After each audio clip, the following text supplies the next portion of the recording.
out there. Spread a little aloha around the world at Breakfast with Bob.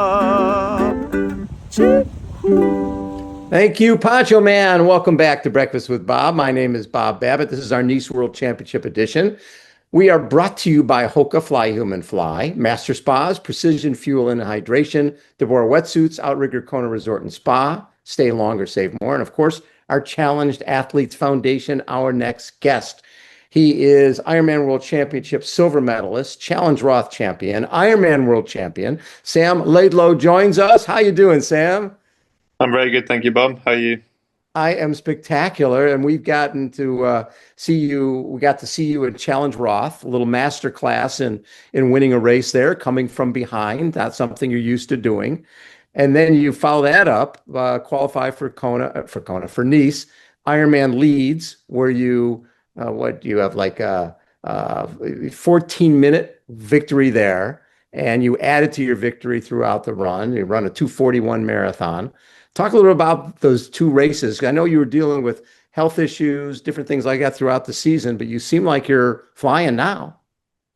Yeah, I mean, I've gained some good momentum since the start of the year. I had a really rough start, as I kind of shared on through my YouTubes and social media platforms. I was quite honest about it, and yeah, I think the hardest thing was not knowing what was wrong with me really, and yeah, we found out that I had reactivation of Epstein-Barr virus, which is a virus that stays dormant in your body, but that 80% of people have, and if your immunity is low, it can kind of flare back up. But it's a very they call it the silent soldier. It's very difficult to identify and pick up really. So yeah, it was good to. I actually found that out after Roth.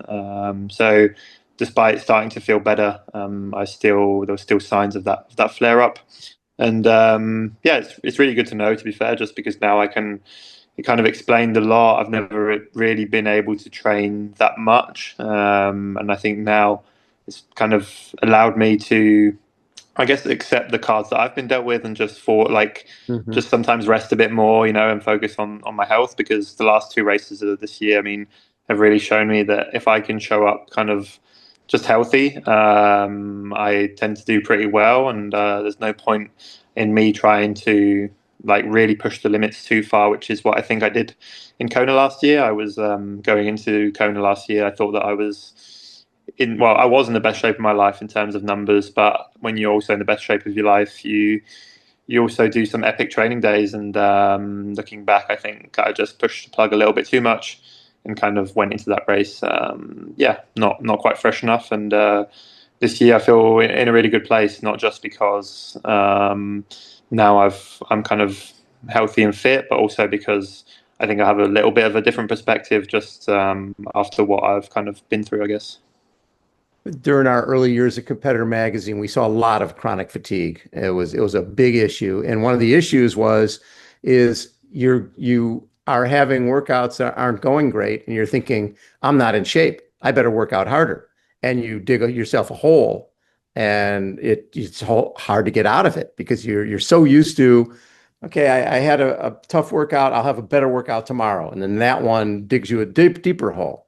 Yeah, Finding, yeah. es- especially in triathlon, I think it's so easy to overtrain in triathlon because yeah, some of the fittest people on earth, like if you're looking at the cyclists or the runners, they're probably only training around 25 hours a week, and they'll do a big bike session or a big run session in the morning, and then all they have to do is maybe a very easy session in the afternoon, or maybe not, it may be no session. And for us, it's like, oh well, I've still got to do a bike or have to do a run or something else, and so it's very very easy to overtrain. And yeah, also obviously, I think there's been some athletes that have kind of pushed the boundaries to what's possible, whether it be the Norwegians or Magnus in terms of the volumes that they're doing. And I think now I have the confidence to properly just do my own thing, and not be worried about doing junk miles or comparing myself to anything else, anybody else. I mean, I was quite honest. I averaged 10 hours 40 training before Roth that year, and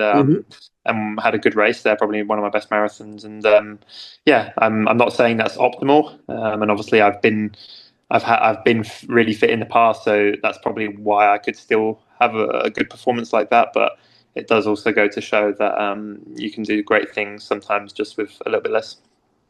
Karen Smyers, who won the 95 Ironman, her classic line was, "It's better to be 10% undertrained than 1% overtrained," which Yeah, is yeah. But which is not the problem is we all really want it a lot, and when you to have the confidence to go into a world championship doing 10% less is very difficult. But yeah, I mean the health issues I had at the start of the year forced me to get to Roth. I would say 10% under fitness, and yeah, I'm hoping that now I'm just hitting 99 or 100 hopefully, and we can have a good day in these. what do you learn about yourself when you have a race like you had at Roth and you really don't know where you're at. You're going into it not even I don't know how long before the race you even decided the race, but you don't know where you're at, and then you come away with a win, not knowing that there was somebody in front of you. That was one of my favorite stories of the year, that you thought you were leading and Jonas was coming up from behind. The fact that you didn't know that you had to come from behind was and coming away with the win. That's pretty cool. Yeah, it was a special day for me and my family, and yeah, I really have to thank Felix and his team big time because yeah, I mean they they believed in me, believed that I could show up on the start line, and they promised me some magic, and it's really turned my season around. I think if I would have gone to Roth and had a bad season, I probably would have called it a year and just taken time I needed to fully recover. But yeah, there's a certain power in inertia and momentum, and that really kickstarted that inertia. And yeah, I think I'm on an upward trajectory, and yeah, we'll see what happens in Nice. But again, I was in such a rough place that like if you would have asked me five months ago, I probably wouldn't have even thought I'd be in Nice. So I think my perspective on the race now is quite different. It's nice to have won already, and of course I want to win here. But Mhm. equally, I've already won, and for me now the next thing is Kona. So I don't really feel any pressure, and I just feel super grateful to feel healthy and to have my family and team here, and yeah, just enjoy a nice lead up to a race, I guess. When you go through what you've gone through, physically, emotionally, where you feel like, oh my God, I don't know what's going on. When you have those good races and you have those good workouts, are you more appreciative of those than maybe you were a couple of years ago? Oh, massively, and yeah, I mean, I don't like to talk about too much about my struggles because I don't really feel that I've struggled a lot compared to many people. There's a lot worse things that can happen than just getting a small virus reactor of eight. And today is the perfect example that we lost a person. I don't know if you're aware, but Lucy May Byram, she lost her partner on a bike ride today. He I came did to both. not know. Yeah, he came to all the T100s events. He was there, and a really really great human. And he was out on a bike ride in Font Romeu and got hit by a motorcycle, I think, and Oh, yeah, and died. And yeah, really really sad. And it just goes to how precious and fragile our life can be. So yeah, I think certainly the next few months, my mentality going into bike rides will be quite different. Just focus on staying alive and healthy, and yeah, it's really again made me realize how what a privilege it is to be able to not just race, but to be able to push our bodies to the maximum. That is a true privilege. and when you won at Leeds, your granddad was there? Yeah, yeah. So when I went in Leeds, my family, or most of my family on my dad's side, are from the north of the UK. So they all came to watch, and yeah, obviously they're slightly older now, and I don't know how many more races they'll get to travel to because obviously they don't like flying that much. And yeah, it was really special to win there, and for Ironman to let my granddad give me the medal. That was a special moment, and I'm sure he'll take it to his grave, and so will I probably. It was cool. Very cool. And 2023, when I look at the 2023 season with winning Challenge London, which I think took a lot of people by surprise. Challenge Gran Canaria, and then Ironman World Championship in Nice, in your home country. Talk a little bit just about that whole day, because it was one of those magical days where you're running down, you're running there in Nice on the promenade. The crowds are going out of their mind. You're seeing that Patrick Lenge is coming, but he's pretty far back. So did you have time to celebrate during that last part of the run, knowing that you had it?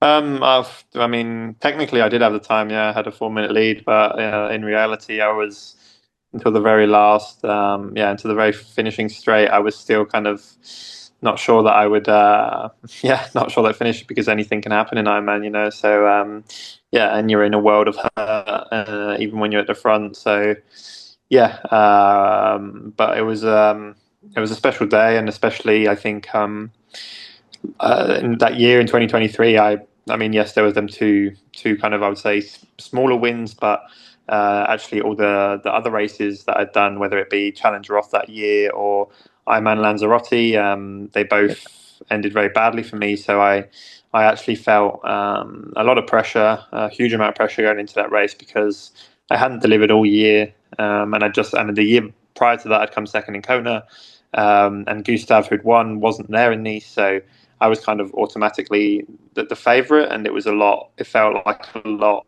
on my shoulders, and obviously as a 23-year-old, when I came second in Kona, I'd signed some big deals with some big brands, and I felt like I kind of owed them, so yeah, there was a lot of pressure, and I somehow managed to take the pressure off myself by just telling myself that my whole season was done, and because I even got COVID 3 weeks before, so I was like, I think I completely convinced myself that I was just there to top 10, and turned out to be a crazy day, and I think not only does the bike course suit me, but also the French crowds kind of really pushed me on when you come into T2 with a 6 minute lead. They certainly help you. So for have you spent much time riding the Nice course this year? Yeah, I mean, I'm doing exactly the same as what I did 2 years ago, which is coming here 3 weeks before. And I mean, yeah, I feel like we have quite a short-term memory when it comes to descending and cornering and stuff. Like, if I would have recce'd it whatever 6 months ago, I can't remember what corners I have to stay in the TT bars and which ones I don't. So I prefer to just come here like pretty close to the race, and just really get to know it. But of course, I mean, back in 2023, I came here twice before the race, and I've done a few other kind of local races and on the roads around here. So yeah, it's a great course, and it doesn't. There's a few. I think it truly exposes your biking level. That you can't hide. And it's also really brutal. So it can, if you push too hard in Nice, you'll definitely pay for it on the run. So when you look at like you said, you're sort of playing with house money. You just found out what you're dealing with physically. What are your expectations or your hopes for Nice this year? If we're talking purely like numbers and stuff, I think I think I can go faster in all three disciplines. To be fair, and whether that will be enough to win or not, we'll see. I just want to put myself in a position where that I have done in both my races this year, which is not blowing up. And turns out, where every Ironman where I haven't blown up, I've won. So that needs to be the focus for me. I mean, it will be. I think I did 8:06 or 8:07 last time. I think to win it this time will take probably sub 8 hours. I think so. Yeah, it'll be a crazy race, and I actually think it's probably the best. I've been thinking about this, and maybe you're a good person to ask, but I think this is probably the best ever field at an Ironman World Championship. I mean, there's 4 Ironman World Champions, there's 1 T100 World Champion, a lot of Olympians, and one Ironman record holder who isn't a world champion. So there's so many good people, and yeah, it'll be an insane race. It was funny. When I was talking to Gustav and Christian yesterday. They're talking about the potential Norwegian sweep with Casper, and then talking to Magnus, talking about potentially a Danish sweep. I mean, it's really cool that you could probably look at 20 folks and say they could be top. They could be on the podium easily. 20, Yeah, 25 yeah, folks who could be on the podium, and you wouldn't be surprised. But you're the guy who was on the top podium a couple years ago with the French flag flying, and that was such a great moment, and it'd be wonderful to have you have that again, Sam. You've had this year has been a tough season for you, and dealing with that chronic fatigue. I've seen it back in the day. A guy named Scott Molina was the best, and he decided, if I want to be the best at this sport, I know the top swimmers are swimming 30, 40,000 yards a week. Top cyclists are 300 to 500, and the top runners 80 to 100. So I'm just going to put all three together, and I'll train 40 yeah, hours a week, and I'll be the best in the world. And then people had to chase them, and it was a lot of chronic fatigue that came out yeah, of that. yeah, for sure. Yeah, no, it's something that, as I said, can come very easily in Ironman. And yeah, I mean, if there's one piece of advice, it's just to not always compare yourself to others, and just have confidence and faith in what you're doing, and because no one, at the end of the day, no one knows you better than you do, so yeah, try trial and error, make some mistakes, learn from them, and just stay on your path. There can be the Norwegian hype train or the Danish hype train, but yeah, at the end of the day, just yeah, be on your own train lines, I guess. Love it. Sam, thank you for taking time. Always a pleasure to chat with you, and have yourself the best race you can. Just go out there and enjoy yourself on race day. Thank you, Bob. I will do. All right, mate. Thanks a lot. Sam Laidlow has been See our ya. guest, everybody. Again, Breakfast with Bob. Hold on. We will be right back.